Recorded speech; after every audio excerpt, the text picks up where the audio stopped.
Today I got this 2007 Dodge Ram 3500 and I'm going to be changing the steering box on. This has the 5.9 liter in it, Cummins turbo diesel. So first of all, it started by removing, there's a couple screws up in here that hold the fender liner in, and I've just popped it out behind these retainers here, and that way I can pull the fender back and get down at the bolts in there and just get them with an impact gun to take the bolts out, and that way it's a lot easier. So we're going to start by pulling this fender liner back. Also, I'll show you, we have to separate the your tie rod end from your pitman arm here, so basically your drag link. Then when you come up here to the top, I can show you from up here, I find it easier to get that steering shaft from the bottom. That's just me. There's a nut, a retaining nut on the side of it that goes through from the side. We'll pop that off the steering box and undo the two power steering lines, and then our box will come out. So let's get started. Okay, so first of all, I should start off, we're actually replacing this box because the customer's complaining of a lot of play in the steering wheel when he's driving down the road. I've tried adjusting the box already, and this truck's got 300,000 kilometers on it, and that adjustment just isn't sufficient enough now. It's just got too much play and he's not happy with it. So we are replacing it with a genuine Mopar steering gear. But the next step we're going to do here is actually pull the steering shaft off. So as I showed in my 6-liter cab off video, when I pull the steering shaft off, I like to put the belt through the steering wheel like this. That way you're not going to spin your steering wheel around with the shaft off and ruin your clock spring inside your steering column. There's a clock spring inside here, in here, and that basically is for your horn and your airbag. And obviously this truck has steering wheel controls as well for your cruise control. And if you break your clock spring, none of that's going to work, and that is another job that you would have to perform if you broke that. Usually an airbag light would be on and your horn would not work. So I always take the belt through the steering wheel like that, just that way you can't spin it around. Now from down below the truck, looking up at the steering box where the steering shaft meets it, what I find works the best is I have my 3-inch wobble extension on there. You can use a normal one too, that's just what I have, with a shallow 10mm socket, 3/8 drive, and I got my fletch ratchet going, and that way I can just remove the bolt nice and easy now.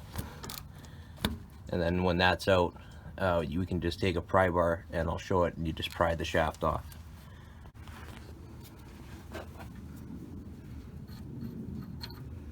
Now that bolt's out. You don't want to lose this because you are going to reuse this bolt. So I just got like a 18-inch pry bar here, and all you do is go between the gear and the shaft, and then you can just kind of pry it up. I've already got it moving a bit, but if you just kind of go side to side like that, you can just pry it. And sometimes if you come over, sorry, just switching hands here, it's a little bit hard to show, but you come up to the top side like that. You can see it, I got it moving now. So I'm gonna have to use kind of 2 hands for this. It's a little bit easier, but I'll show you when I get it off. Another thing, don't just keep prying on one side of the shaft. You wanna keep working it back and forth from side to side, or you'll just bind it up. So if I just keep prying it back and forth, side to side, and I am moving it.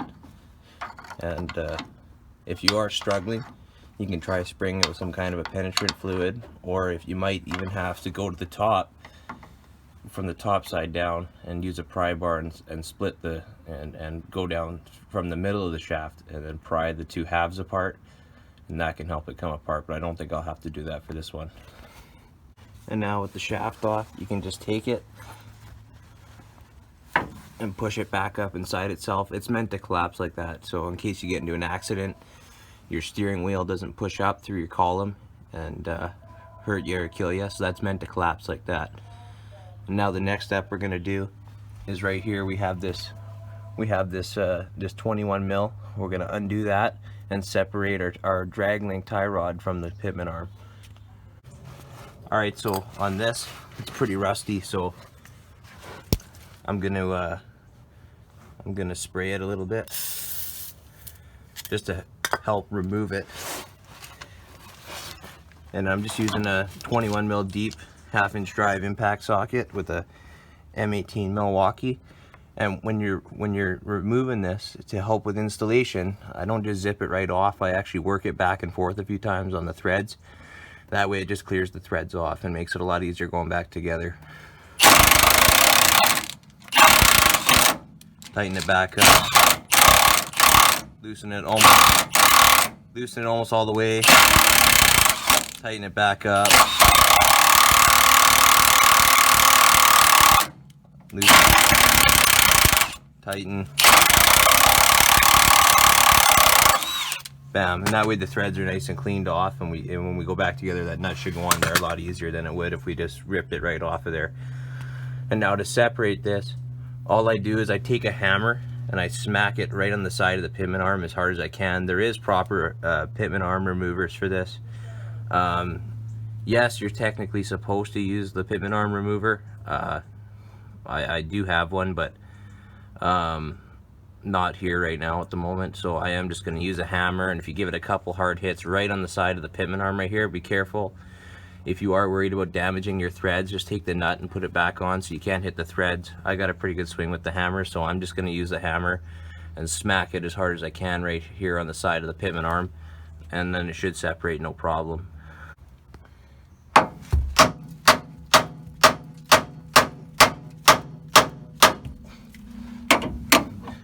Just like that, it's separated. Now you can pull your drag link off and just kind of push it out of the way. Just if you just move it around, you can just slide that back out of the way. So now we're done on the bottom here. Now what we have to do is get our lines off. So the first nut that I get is I just lean over the front of the engine, and you get your high pressure pump right here. I just go down through there, and I got a 13/16 on that. Hard to show, sorry, but I just crack it loose with a 13/16. I just use that to crack it loose, and once it's loose, pull it out. And then I got a stubby 13/16 that'll go down in there with. It's really hard to get the camera to focus down there. My arm's in the way, but I'll just use this stubby 13/16. To the front of the truck on the gear, I just use an 18 long, the same way I did with the 13/16 on the back line. I find an 18 fits this one the best. Put the camera down in there somehow. There, that's a bit of a better view. You see, that's where the one line went. I just pulled it, laid it down behind it. That's the back line that's closest to where the driver would sit. Now the other line, that's right there, that's closest to the front of the cab, front of the truck. I cracked that loose with an 18, and now I'm going to reach down there with my 18 stubby wrench and take it out the rest of the way, because it's just a lot easier. And then after that, we just have to undo our 3 bolts that go through the frame, that bolt the box to the frame, and then we're done. M18 with the 18 mil deep socket on it, half drive. I just go through the fender here and get on the bolt in there. You got 3. You got your top one, your bottom one, and then that one right to the right there that I've already taken out. Okay, so there's 2 of the bolts I have removed now. Reach in there and pull that one out. Now get ready. I'm going to need 2 hands for this one, because when you pull this last top one out, your box is going to come out, so you have to be ready for that. Okay, so I got the steering box out here now. One final thing is I have to separate the pitman arm from the box. So I've already taken the nut and the lock washer off. It's a 33 mil, and it just goes on to here, right here. And now I got my snap-on pitman arm puller on there. And all I'm going to do, use the puller to pull it off. Kind of need 2 hands, but you get the idea. I'm going to tighten it, and if it stops moving, you can't get it to move anymore, you just smack the pitman arm. You can smack that on the side with a hammer or something, and that'll help free it up. So I got it cranked down pretty tight with the impact gun right now. So all I'm going to do is just take the hammer, give it a hard smack on the side. After that, tighten it a little more. And just keep repeating that process until the arm is off.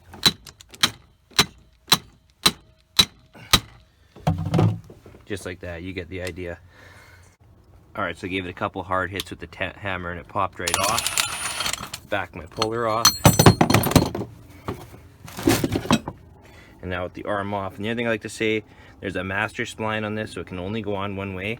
So when you're going onto your new box, you don't have to worry about marking it. If you really want to be safe, you can. But you can see right there that one tooth is bigger where it goes on to the sector shaft. That's right there is where, you know, that master spline will meet up. So you can only put this on one way. Now I got the string box up in place. I like to put a little bit of grease on the splines of the box up there. And it can only go on, actually. It can go on 4 different ways, but there's only one way that really makes sense. And that would be, hold on a sec, if I can get this on there. There. Like that, because that's going to sweep your full length side to side right there in that position. So make sure you have her centered right in the right way. And with that up and on there, get that to stay.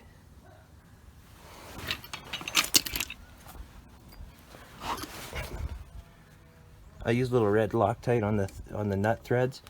And this is a 1 13/16 nut.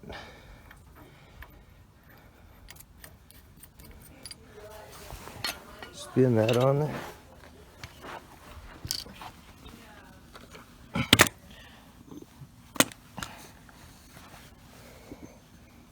That on there. And I pretty much just go as tight as I can on the nut.